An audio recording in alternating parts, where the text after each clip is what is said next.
Irmãos, na primeira palestra dessa noite, eu trabalhei aqui então com vocês com quem é que deve cantar na perspectiva de Calvino, né?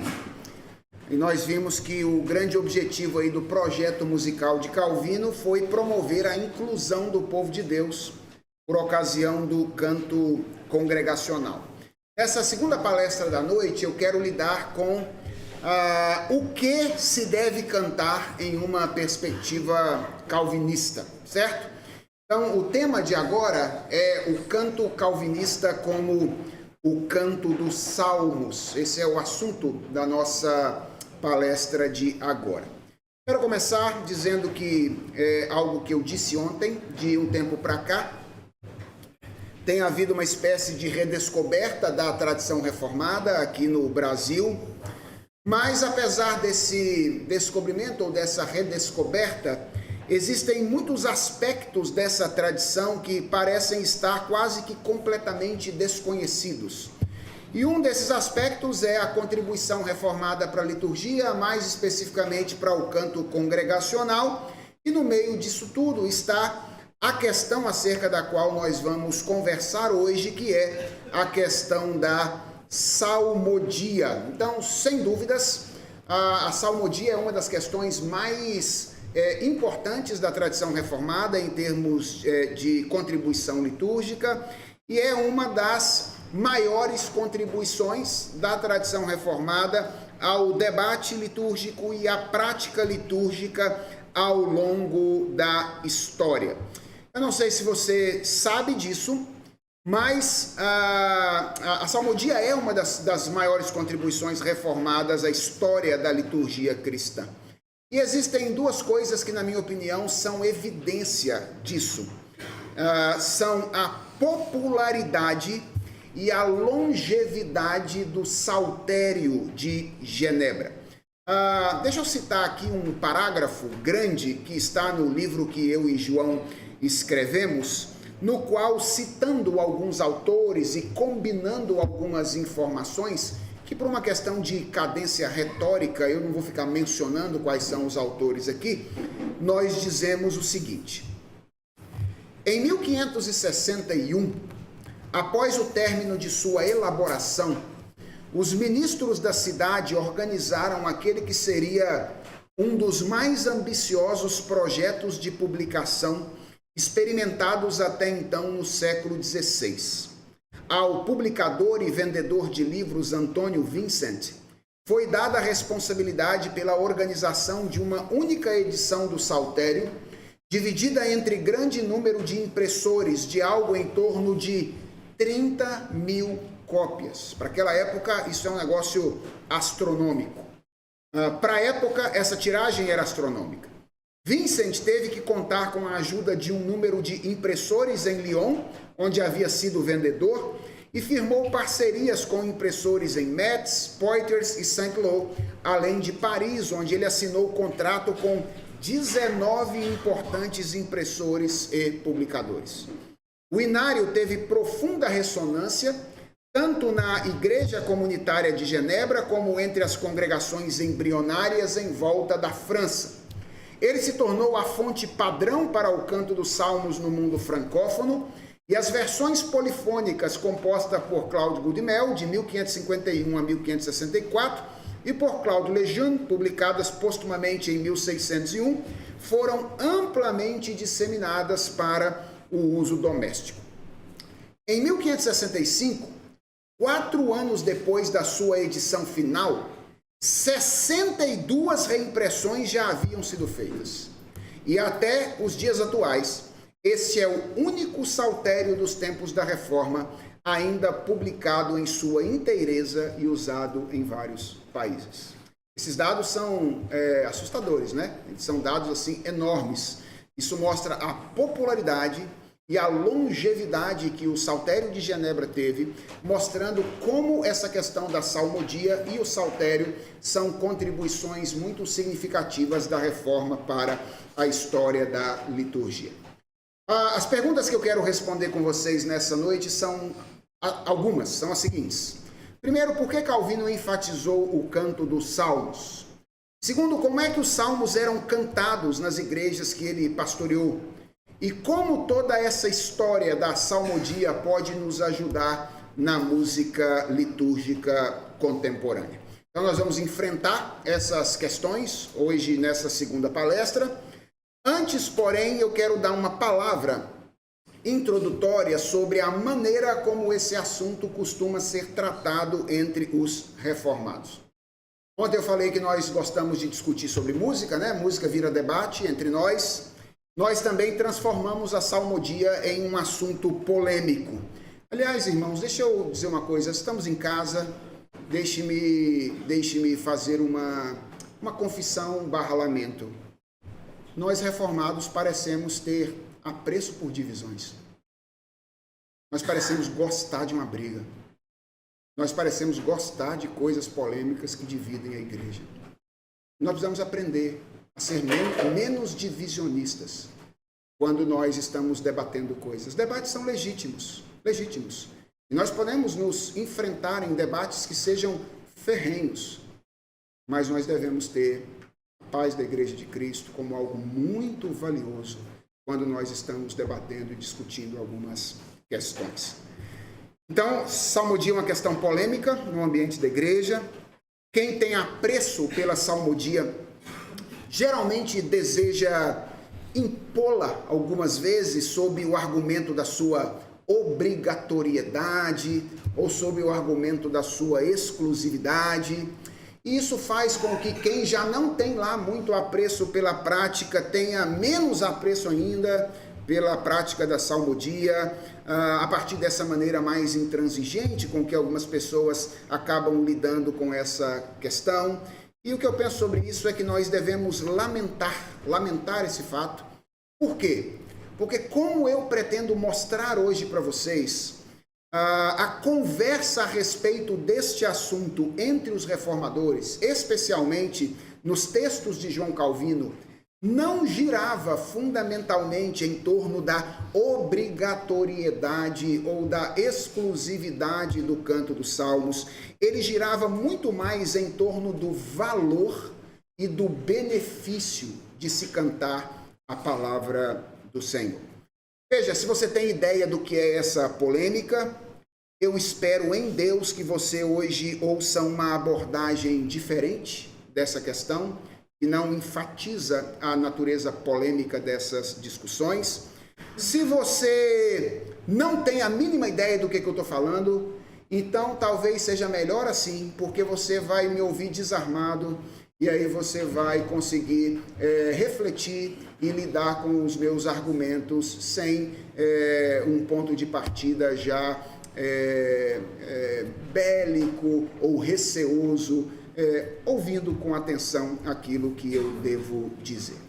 A tese que eu quero defender com vocês nessa noite é a de que o canto da Escritura, especialmente o canto dos Salmos, ocupou um lugar fundamental no projeto musical de Calvino. Então eu vou repetir, essa é a minha tese. A tese é a de que o canto da Escritura, especialmente o canto do livro dos Salmos, ocupou um lugar fundamental no projeto musical de Calvino. Eu quero começar perguntando o que é a salmodia.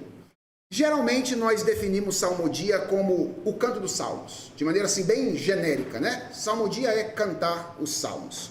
Não está errado, mas também não está certo.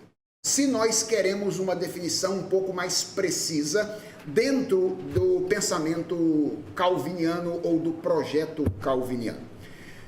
No projeto de Calvino, salmodia é a centralidade dos salmos no canto congregacional através de um tipo particular de composição, que é uma espécie de paráfrase poética que respeita a integralidade do texto. Então, o que é salmodia na tradição calviniana ou no pensamento de Calvino? É a centralidade dos salmos no canto congregacional através de um tipo específico, particular de composição, que se constitui de uma paráfrase poética que respeita a integralidade do texto bíblico. Deixe-me exemplificar isto com o Salmo 1, na versão da Bíblia de Olivetan, que era a Bíblia usada na época de Calvino e depois no Saltério de Genebra. E vocês vão perceber como esse é o tipo de composição que se constitui na salmodia calvinista. Então, esse é o texto dos primeiros versículos do Salmo 1 na Bíblia de Olivetan, que era a Bíblia que Marot utilizou para metrificar os salmos. Então, a tradução aí é: bem-aventurado é o homem que não caminhou no conselho dos ímpios, e que não se deteve na via dos pecadores, e nem se assentou no banco dos escarnecedores, mas sua afeição está na lei do Senhor, e nela medita dia e noite. Então, se um fiel pegasse a Bíblia de Olivetan, isso é o que ele leria nos primeiros versículos do Salmo 1 na época de Calvino. Aqui nós temos os mesmos versos metrificados no Saltério de Genebra. Quem no conselho dos malignos não permaneceu, quem na trilha dos pecadores não se deteve, quem no assento dos zombadores não tomou lugar, mas noite e dia a lei contempla, a recebe, a lei do eterno e dela é desejoso, certamente este é feliz. Duas coisas que eu quero que vocês percebam aqui nessa comparação. A primeira é que salmodia, especialmente a salmodia calvinista, não é cantar ipsis literis uma tradução da Bíblia. Não é cantar ipsis literis uma tradução da Bíblia. É cantar uma composição na qual existe liberdade poética. No exemplo mencionado aqui, o exemplo do Salmo 1, veja que além de não seguir as palavras exatas que foram usadas por Olivetan lá na tradução, o poeta, ele promove uma clara inversão fraseológica. A frase que abre o salmo, que é a declaração de bem-aventurança, lá no texto bíblico, aqui na poesia ela fecha essa estrofe do salmo. Então veja como é que há liberdade na manipulação das frases, das palavras, da tradução, das informações do salmo, por ocasião da salmodia calvinista. Ao mesmo tempo, a salmodia, pelo menos a salmodia calvinista, não é cantar apenas uma composição livre que foi inspirada no texto dos Salmos. Não é apenas isso. É cantar uma composição que foi dirigida ou que foi governada pelo texto dos Salmos. Veja que nesse exemplo que eu mencionei, embora as palavras possam ser diferentes, embora frases possam ser trocadas de lugar, todas as sentenças do texto estão na poesia musical e estão presentes no salmo que é metrificado. Então, a salmodia que é praticada por Calvino, tanto em Estrasburgo quanto em Genebra, foi isso, irmãos, uma paráfrase poética que respeita a integralidade do texto bíblico. Não é cantar ipsis literis um texto da Bíblia.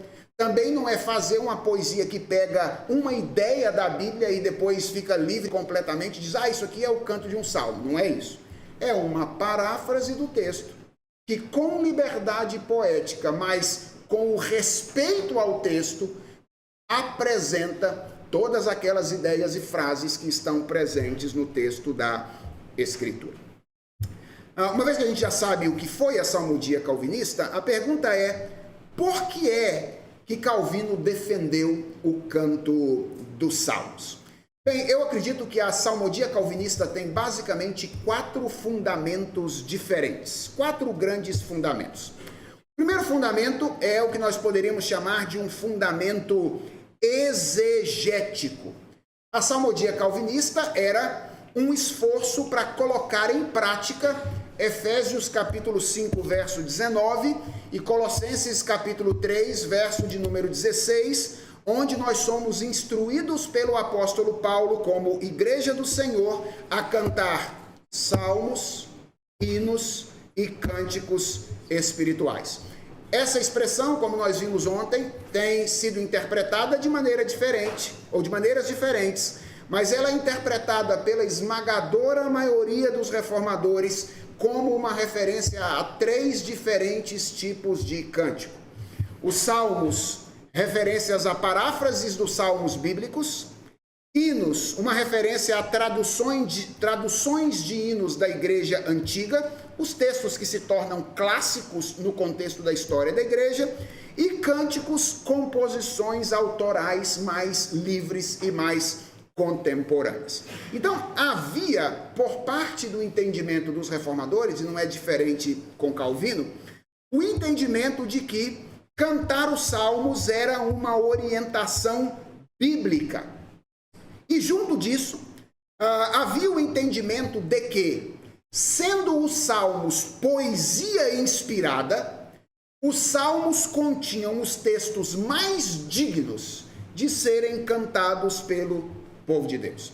Calvino dizia, por exemplo, que quando nós cantamos os salmos, palavras de Calvino, nós podemos estar certos de que Deus põe em nossa boca as palavras como se Ele próprio cantasse em nós para exaltar a sua glória.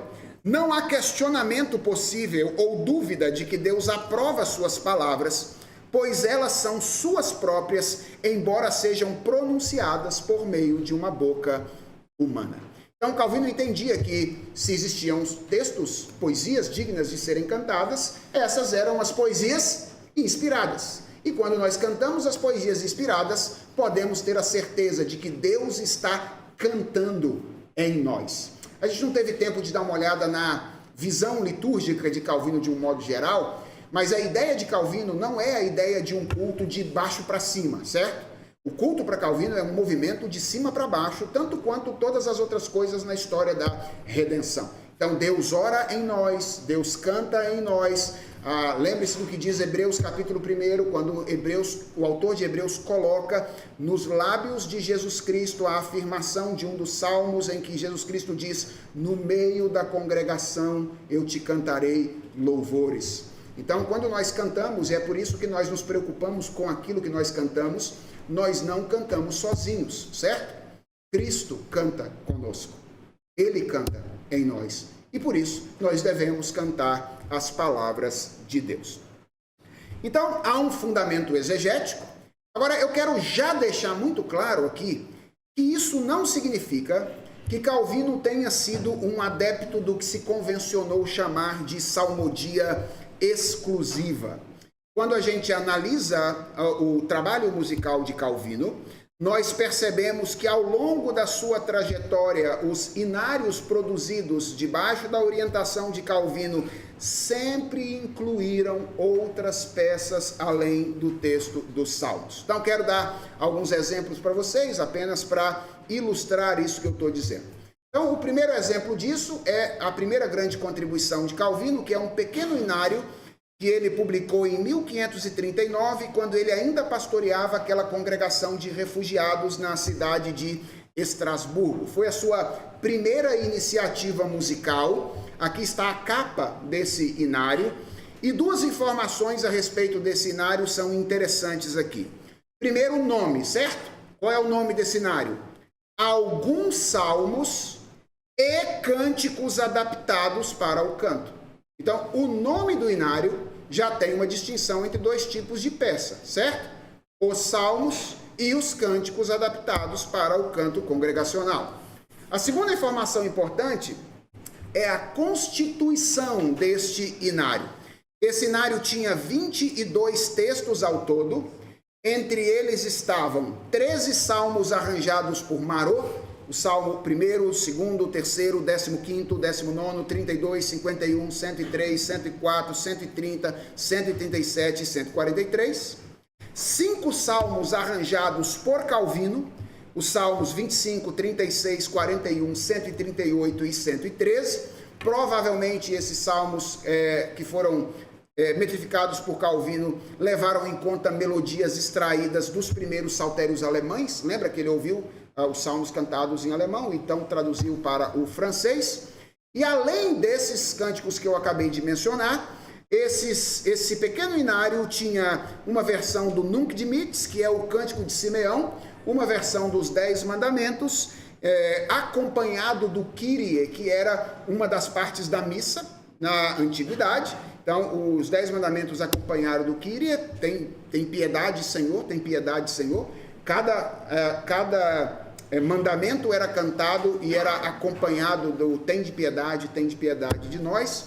E o credo apostólico. Então, 3 textos diferentes, 2 textos vindos da Escritura e um texto da tradição foram musicados e incluídos já por Calvino no primeiro ou na primeira iniciativa musical que ele construiu. Outro exemplo disso é o Saltério de Genebra. O Saltério, irmãos, teve inúmeras edições. Ele foi um projeto que foi sendo publicado na medida em que ele foi crescendo. Ele não nasceu acabado, né? Ele nasceu pequeno e ele foi se desenvolvendo aos poucos.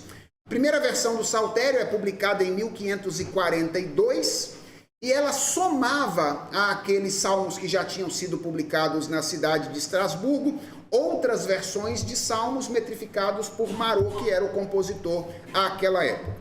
Ao todo, a primeira versão do Saltério tinha 50 salmos e, além dos salmos, tinha uma versão metrificada do Credo Apostólico, adaptada também por João Calvino.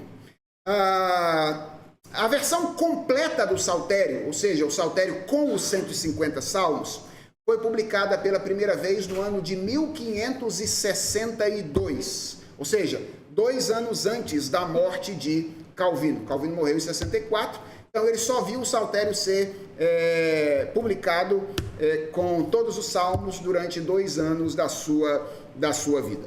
Essa versão já não contava mais com o credo apostólico, ele já não estava mais na versão final, mas ali estavam 2 outros textos, uma versão dos 10 mandamentos e uma versão do Nunc Dimittis, que é o Cântico de Simeão.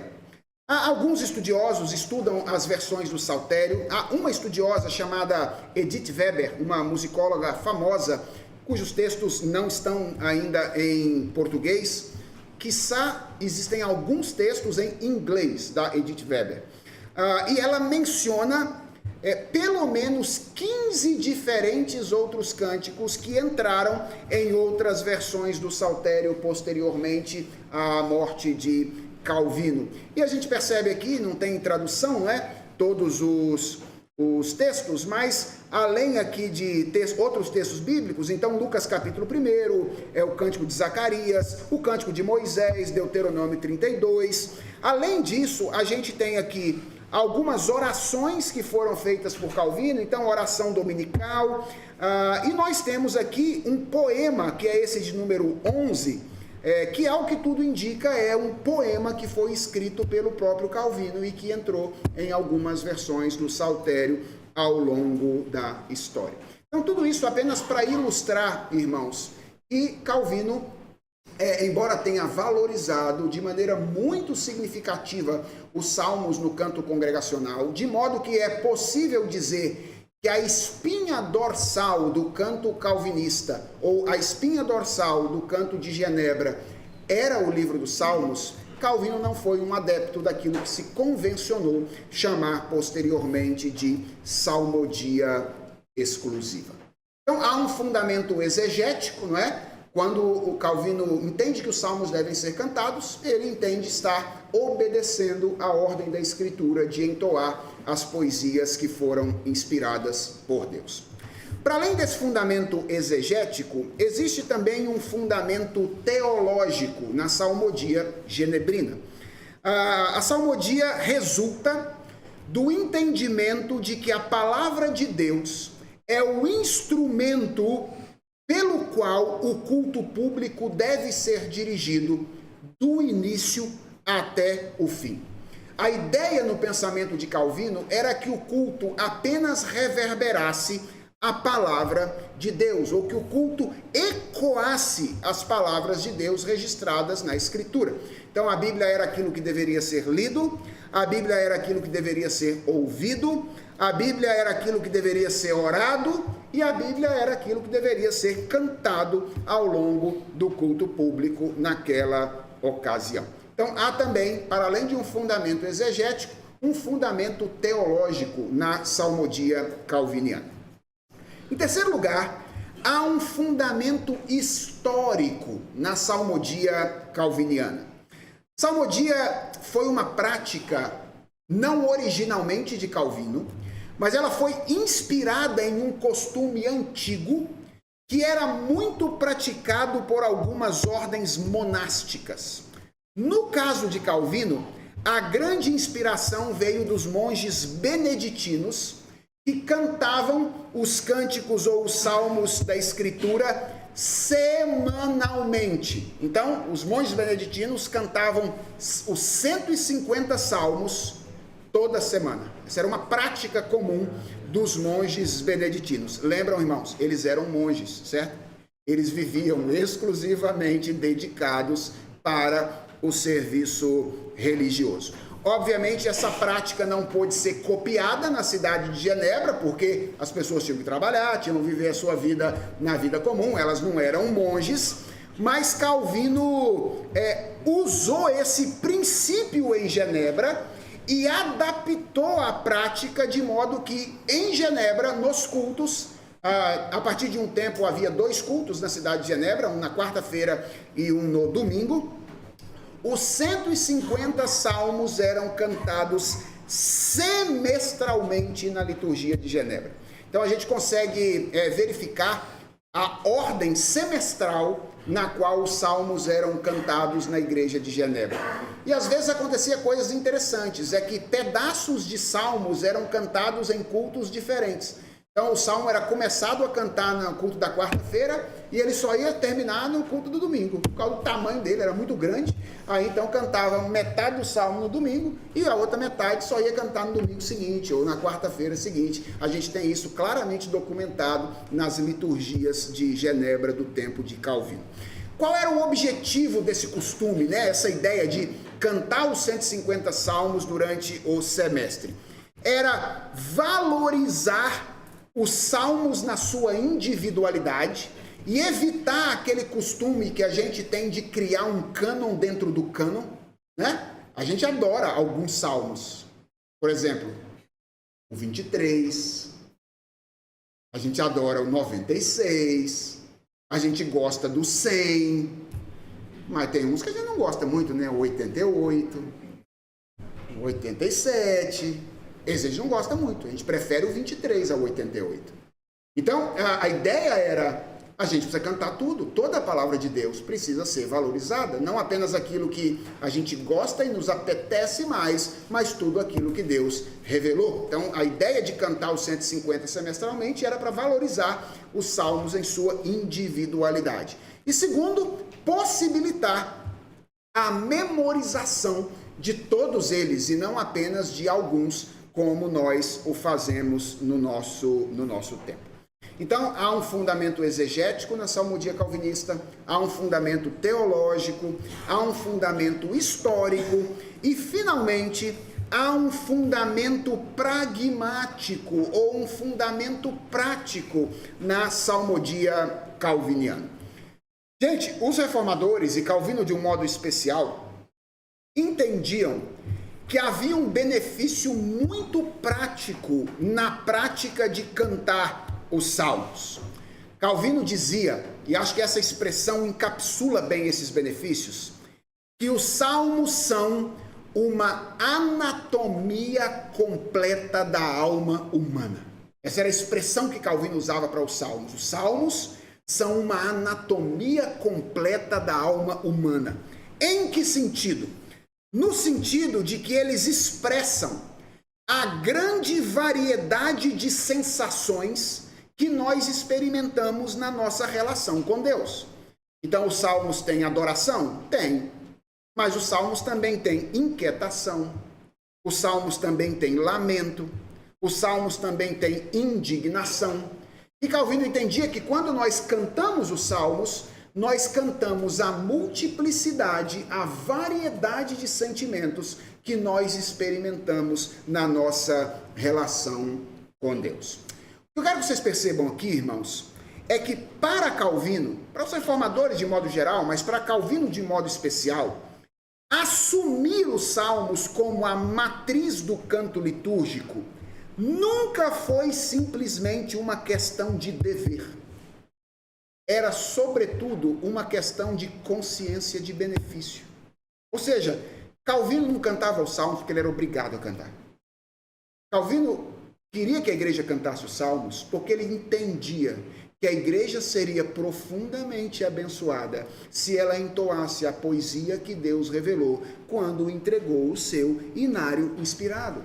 Calvino entendia que na qualidade de poesia inspirada, os cânticos bíblicos poderiam, atenção a essa expressão, emprestar palavras inspiradas ao coração e aos lábios dos fiéis, levando-os a cantar sobre os mais variados temas, possibilitando a expressão de diferentes condições pessoais. Para encerrar, antes de caminhar para as nossas reflexões, Calvino começou seu ministério na cidade de Estrasburgo, como eu já disse, pastoreando uma comunidade pequena de cristãos refugiados em virtude da perseguição religiosa. E existe uma carta que foi escrita por um morador da Antuérpia, que estava refugiado em Estrasburgo durante o ano de 1545, que foi enviada a seus primos, na qual ele escreve o quão intensa era a experiência da salmodia para aqueles irmãos. Então aqui está um trechinho dessa carta enviada por um morador da Antuérpia que estava refugiado em Estrasburgo. Ele diz assim: aos domingos, cantamos algum salmo de Davi ou outra oração extraída do Novo Testamento. Aquele salmo ou oração se canta por toda a assembleia, tanto homens quanto mulheres, com um belo acordo, algo bonito de se presenciar.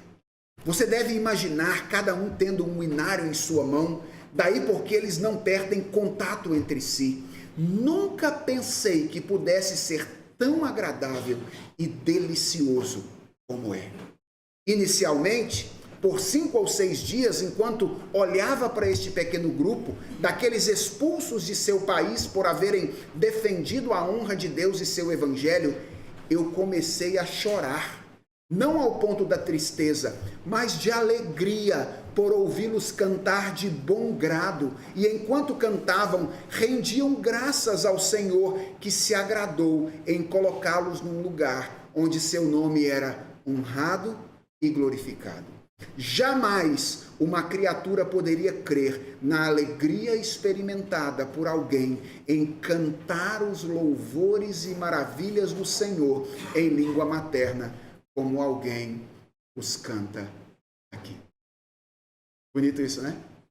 Os refugiados reunidos naquela assembleia, entoando salmos, expressando a sua condição e causando esse impacto belíssimo. E a maneira como os salmos eram cantados era de fato significativa. Não há nada muito claro quanto ao estilo musical nos textos de Calvino. O que há de mais parecido é uma expressão que Calvino usa quando ele diz que os salmos deveriam ser cantados com peso e majestade. Essa é a expressão que ele usa. Peso e majestade. É o mais parecido que se encontra de um estilo no texto de João Calvino, quando ele fala da maneira como a igreja deve cantar. Por que eu separei esse parágrafo aqui, irmãos? Para mostrar a vocês que para João Calvino, cantar os salmos nunca foi uma questão de obrigação. Sempre foi uma questão de benefício. Ele entendia que a igreja de Deus haveria de ser profundamente beneficiada, cantando a variedade de expressões da alma humana através dos cânticos inspirados que Deus nos deu para nos instruir e para nos conduzir no louvor e na adoração. Quais são as perguntas que levantamos e quais são as reflexões que nós devemos fazer diante dessas afirmações? Bem, gente, embora a salmodia seja a grande contribuição da tradição calviniana à história da liturgia, e embora a presença calvinista no Brasil já se conte aí cerca de 160 anos, se a gente considerar a chegada do primeiro grande missionário reformado ao nosso país, não é? A verdade é que a prática da salmodia nunca se estabeleceu no nosso país, não é? Aqui no Brasil nós nunca elaboramos um saltério, exceto iniciativas pontuais de algumas pessoas ao longo da história, mais isoladas, mas denominações reformadas no Brasil nunca se preocuparam em elaborar um saltério. O mais parecido com isso que nós tivemos na nossa história no Brasil foi um inário antigo, cujo nome era Salmos e Hinos. Foi o mais parecido de um saltério que nós tivemos aqui na nossa terra.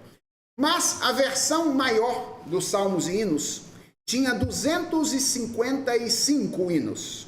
Vocês têm ideia de quantos desses eram salmos e quantos eram hinos? 230 eram hinos e apenas 25 eram salmos. Então a proporção era muito pequena, contando aí a quantidade que se tinha.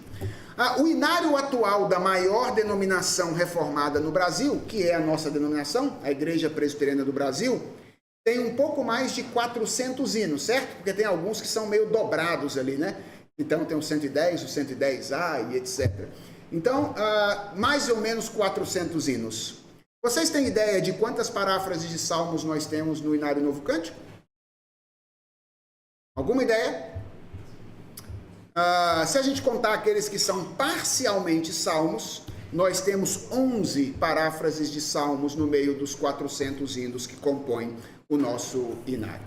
Vejam, por que eu estou levantando essas afirmações aqui? Ou essas informações aqui?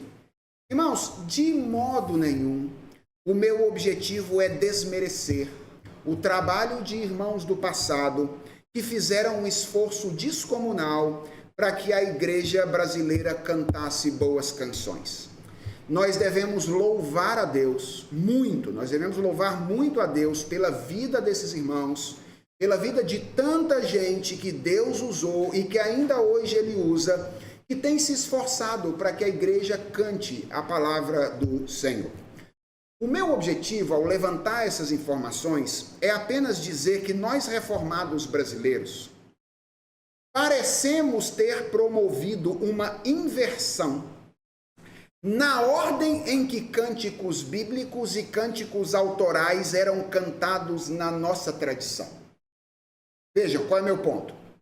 Os nossos pais reformados, eles cantavam muitas paráfrases da Escritura, eles cantavam alguns textos confessionais e eles cantavam alguns cânticos autorais.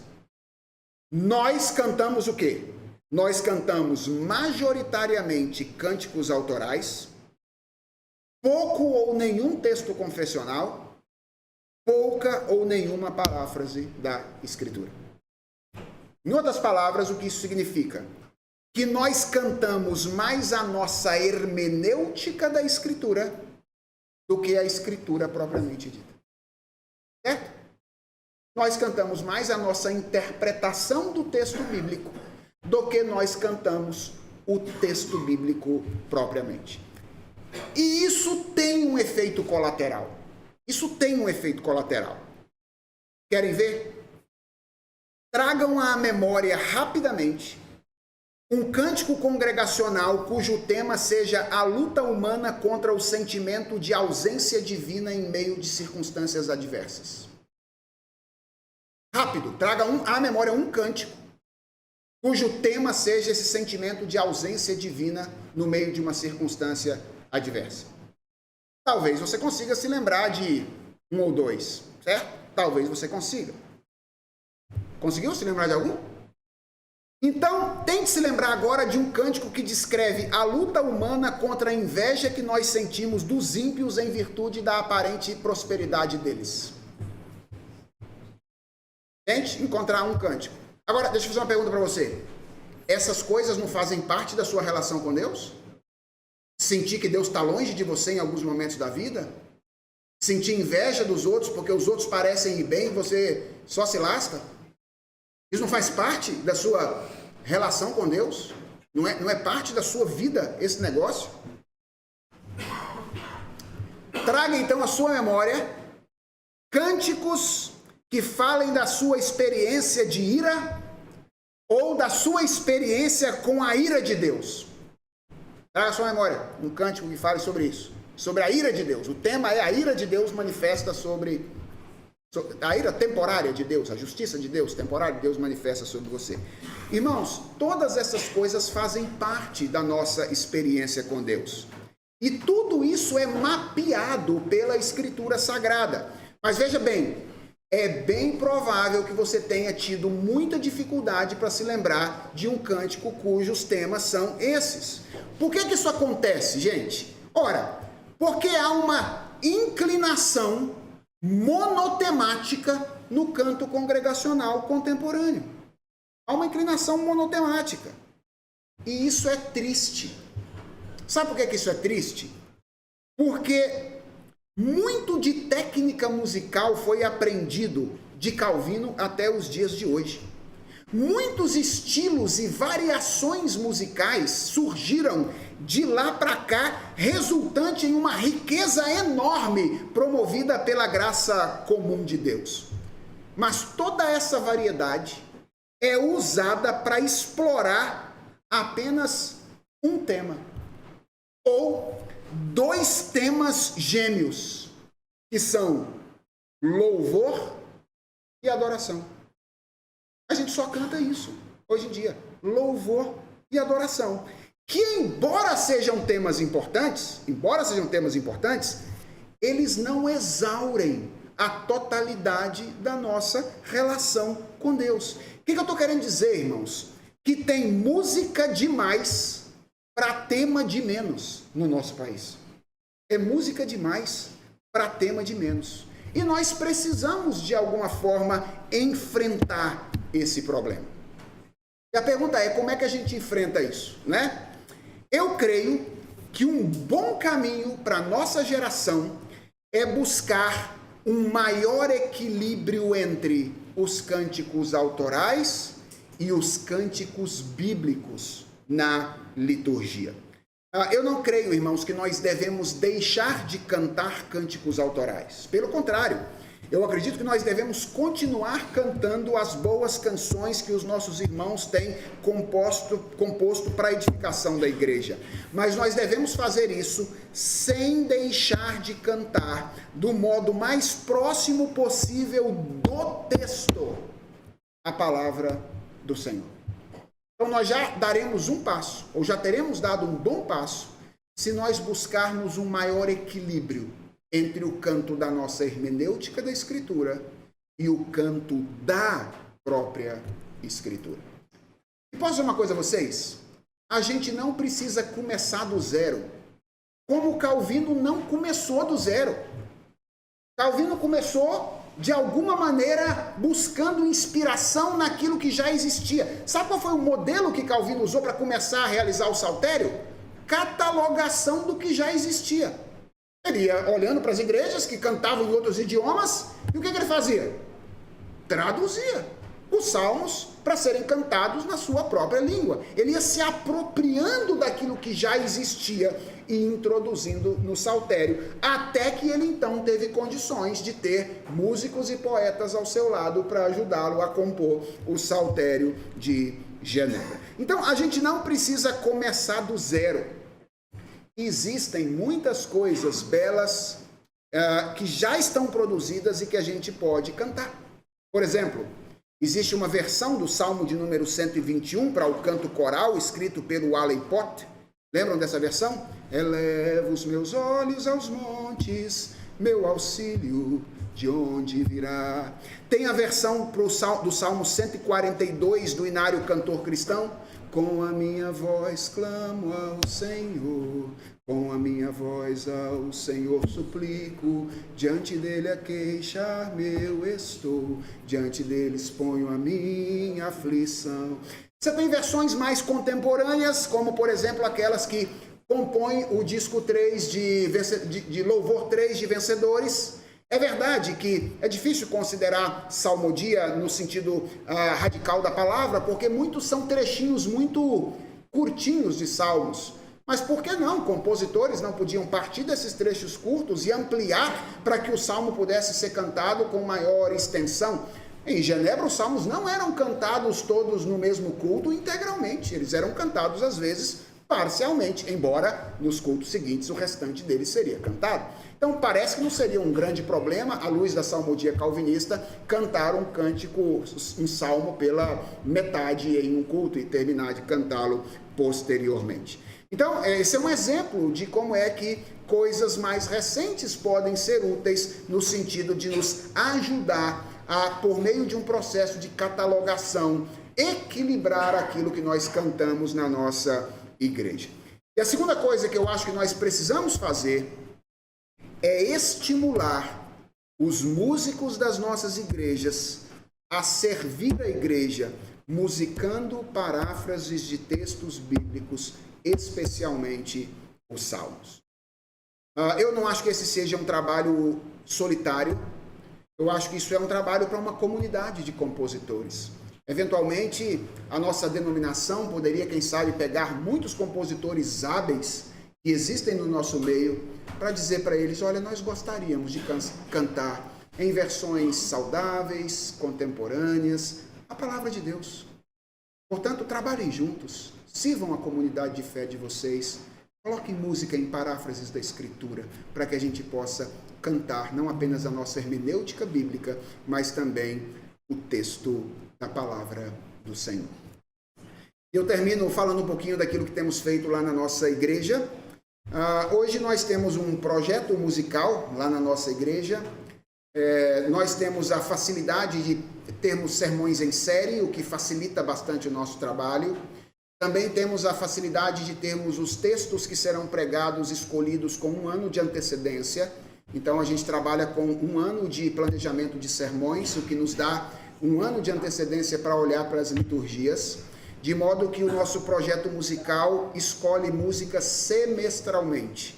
Então, geralmente os músicos da nossa igreja, eles recebem no início de um semestre todos os cânticos que serão entoados durante aquele semestre. Então, os músicos da minha igreja sabem quais são todos os cânticos que serão entoados até o final de junho deste ano, quando eles receberão os cânticos que serão entoados no segundo semestre. Em geral, nós temos 4 cânticos por culto na nossa igreja e nós temos uma estrutura que a gente tem utilizado com a finalidade de regular, de alguma forma, o nosso projeto e o nosso canto. Então, um dos nossos objetivos tem sido de ampliar o nosso repertório de cânticos bíblicos, cânticos mais literais possíveis do texto sagrado. Então, um desses cânticos, em geral, vem sempre da Escritura. Então, todos os domingos, a gente tem o projeto de ver a igreja cantar um texto da Escritura Sagrada. Às vezes é um salmo, outras vezes é um outro texto da Escritura. Romanos, capítulo 11, e 1 de João, e etc. Textos que estão já musicados. Algumas vezes, os nossos músicos se põem a compor. Então, nós já temos uma pequena versão do Salmo 42, que é escrita por músicos da nossa igreja. Um outro cântico é sempre um hino da nossa tradição hinológica. Então, um hino do nosso inário. Porque nós temos uma história, certo? Nós temos uma história. E nós não queremos ser revolucionários. Nós não queremos abandonar a nossa história. Nós temos uma história musical, valorizamos a nossa história musical. Então, um dos cânticos é sempre um hino que é entoado pela nossa igreja. O terceiro cântico é sempre o que eu chamo de um cântico contemporâneo de estrutura hímnica. O que é isso? São cânticos que foram compostos agora, mas que têm uma estrutura de refrão e estrofe, e que eu acredito se tornarão os hinos do futuro, certo? Então, por que a gente tem preferência por esses? Porque a gente não quer cantar uma letra que seja superficial, 4 linhas e etc. Nós queremos cantar boa teologia. E para cantar boa teologia, nós precisamos de maior espaço para a letra, certo? Então, nós priorizamos ampliar também o repertório de cânticos contemporâneos de estrutura hímnica. Encontramos muito disso através de traduções, do pessoal do Sovereign Grace, dos Gueres e etc. Então a gente tem traduzido muita coisa que tem sido produzida no exterior e também composto algumas coisas algumas vezes. E no final, e o quarto e último cântico é sempre um cântico que eu, em geral, por falta de uma palavra melhor, eu não tenho uma palavra melhor para isso, chamo de cântico mais afetivo. Essa é a expressão que eu uso. Se você eventualmente estiver bravo comigo, espera amanhã, porque amanhã eu vou lidar com Calvino e os afetos, tá? A maneira como é que Calvino lidava com os afetos. E você vai perceber que Calvino é bem diferente desse personagem rabugento, que em geral as pessoas acham que é um racionalista de mão cheia, para quem não há, inclusive, nenhum tipo de espaço de... Agora eu vou usar uma palavra que pode ser muito perigosa, que vocês vão ter que entender amanhã, de manifestações físicas no culto, inclusive. Calvino defendeu duas manifestações físicas bem claras durante o cântico. Textualmente, ele defendeu essas manifestações. Bem, amanhã eu falo quais são elas, certo? Isso aí foi muito que você treinou semana passada. Não, amanhã eu falo quais são elas. Mas é um cântico que eu chamo, por falta de uma expressão, de uma palavra melhor, de um cântico afetivo daquele dia. Então, é a maneira como nós temos organizado na tentativa de equilibrar um pouco o canto congregacional do nosso povo nos nossos dias. Talvez alguém diga, nossa, mas é muito pouco para quem percebeu que os Salmos e o texto da Escritura é a coluna dorsal do canto reformado. Talvez seja, mas são primeiros passos que a gente dá em direção a um resgate de algo que está perdido há muito tempo na nossa tradição, né? Então, é o que temos feito lá, e isso não é um padrão para ninguém, apenas serve aqui de exemplo, né? Como Calvino tem servido para nós de exemplo, serve de um parâmetro para a gente pensar o que a gente pode fazer e como eu compreendo e vejo essa questão. Pois bem, irmãos, falta 1 minuto para as 10. Se alguém tiver uma pergunta que eu possa responder em 1 minuto, pode fazer. Vamos lá, uma pergunta que eu vou responder em 1 minuto.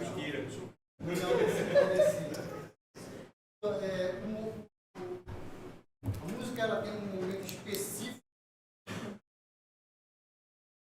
Ela pode ser. A música é um elemento do culto, como os outros elementos o são. Na nossa igreja, nós entendemos que não devemos ter um momento isolado, separado, só para cantar, não. A música é um elemento do culto, geralmente entra regida por um texto da Escritura e, em geral, é uma resposta nossa àquilo que Deus diz. Na minha concepção, o culto, a nossa participação no culto é sempre uma participação responsiva. Deus faz e a gente responde.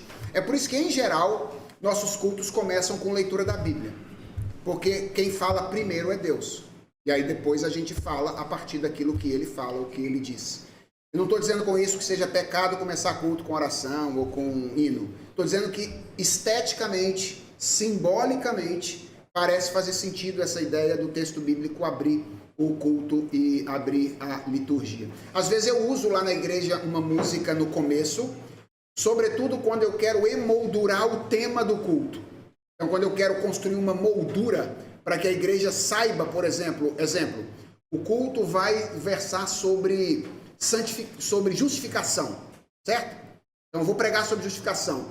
Aí, às vezes, eu coloco no começo convite do Stênio. Vem ouvir do amor que Deus Pai provou, porque sendo nós ainda pecadores, o sangue de Jesus manchou a cruz. Então, isso emoldura o culto para que as pessoas saibam, opa, hoje o tema do culto é esse. Mas, em geral, é a leitura da Bíblia e, então, um cântico que responde aquilo que Deus disse.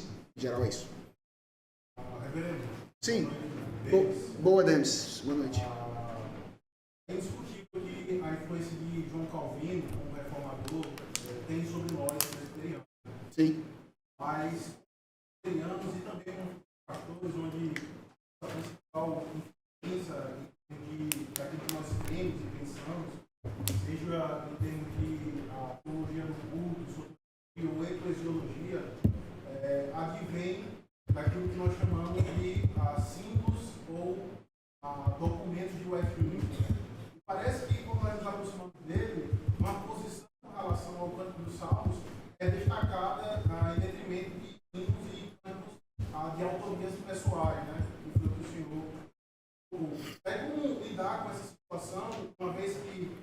nós formos ordenados, teremos que jurar convencionalidade integral a esse documento que, por sua vez, acabam defendendo a sua salmodia com a questão na área, né? Não entendi. Quem fez algum comentário aqui? Não, né? Ok. É bom lembrar que os nossos documentos litúrgicos, o nosso documento litúrgico não é o Diretório de Westminster, né?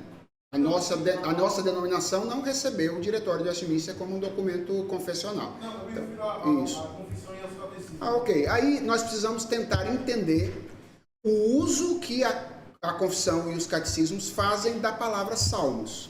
E eu creio que, se você já estudou esse assunto, você sabe que esse assunto não é um assunto unívoco entre os estudiosos. Então, há estudiosos que entendem que a referência a salmos lá é uma referência aos salmos bíblicos, e há outros estudiosos que entendem que é uma referência a cânticos de um modo geral.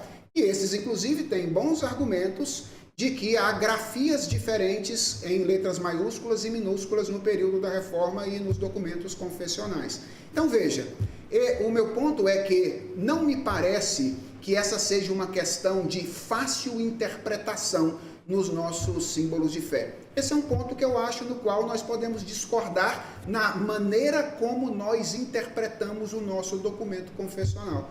Nem tudo é tão claro quanto nós gostaríamos que fosse. Então eu acho que é legítimo, é possível alguém ser um pastor presbiteriano, subscrever os símbolos de fé de Westminster, entender como um reformado que os salmos e o texto da Escritura devem ser a coluna dorsal do culto público e do canto congregacional, ao mesmo tempo em que ele admite a possibilidade de cânticos autorais. Eu creio que isso não é um contrassenso e não creio que isso é um ato de hipocrisia. Eu acho que é um ato legítimo de alguém que está interpretando de uma maneira diferente de uma outra pessoa um texto confessional. Okay? É a minha posição a respeito deste assunto. Sim?